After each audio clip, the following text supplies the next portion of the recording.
When the fire at Notre-Dame on the morning of April the 16th, 2019 was finally contained, restoration work immediately began. The first step: secure the structure by protecting it from the elements with rainproof sheeting and the consolidation of the 28 flying buttresses to prevent the vault from collapsing. Safety nets were fixed above the nave and the choir in case of falling masonry. One very complex operation was the dismantling of the scaffolding which surrounded the Gothic-style spire prior to the blaze. It took 6 months using a giant crane to prise apart the 40,000 melted tubes weighing 200 tons.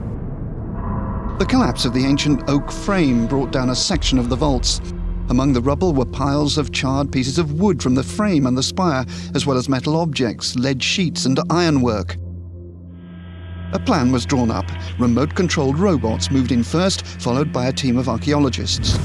A systematic 2D and 3D survey using photographs made it possible to record the position of each piece of wood. They were then set aside, inventoried and stored.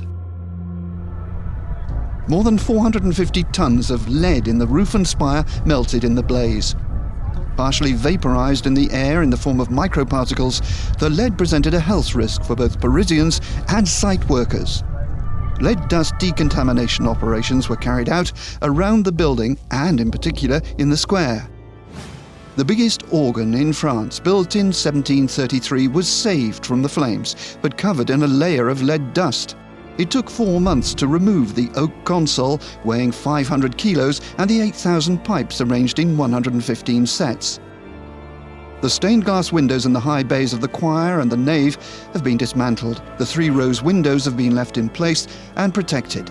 Frescoes in the 24 lateral chapels will be cleaned. Once this long phase is complete, the actual restoration work can begin. Notre-Dame is due to reopen on April the 16th, 2024.